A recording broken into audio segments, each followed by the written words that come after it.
التالي. في الموصل تدفع الضحايا ثمن الخيانة، خيانة من فتح الأبواب للدواعش، أولئك الذين سعوا أول ما سعوا إلى انتهاك الحرمات وإلى اغتصاب النساء الموصليات. للأسف الشديد فتاتان شقيقتان عراقيتان موصليتان تعرضتا للاغتصاب مع امرأة أخرى من قبل عصابات داعش الإجرامية، وقبل ذلك قيامهم بقتل الرجال الذين كانوا في المنزل. دخلوا هذول شكلهم بشع، مسلحين، عندهم كلام واحد ينادي الله، لكن ما أعرف أي لغة، إنهم لحاية مخيفين. جيت أنا على أنقذ أختي، شلبت برجله لكن ضربني، وهذا الضرب. من ضربك؟ على يدي، هذا فوق جسمي، ضربني على وجهي بالسلاح.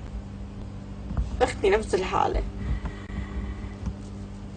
بعد من ضربني أنا ما حسيت إلا واحد إجا دخل على مصطفى جارتنا، دخلوا وياها الغرفة، أسمع بس صريخ، اللي أنا بإذني أسمع بس صريخ. إجاني شخص بيلعب شعري، أنا ما أقدر.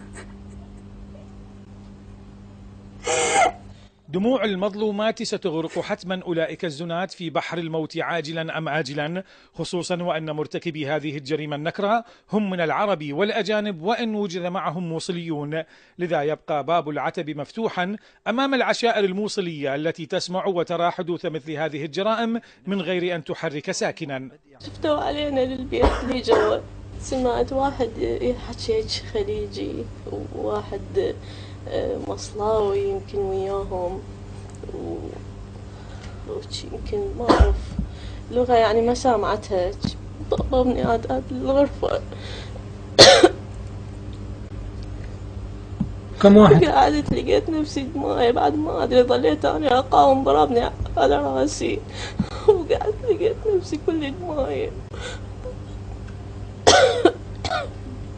كم واحد اللي جرى شنو؟ 2.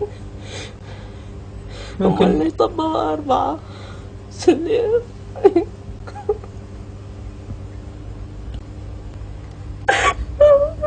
إذن معارك الدواعش الإرهابيين تحولت من معارك عسكرية إلى معارك مع النساء اللواتي انتحر الكثير منهن. كل ذلك ولا تتحدث الجهات الممولة والداعمة لداعش عن شيء له علاقة بحقوق الإنسان. كل ذلك وسياسيو داعش يسمون المجرمين بالثوار، وفي الحقيقة هم ثوار على النساء وعلى حقوق الإنسان لا أكثر. حيدر العبودي، العراقية. حولت عصابات داعش الإرهابية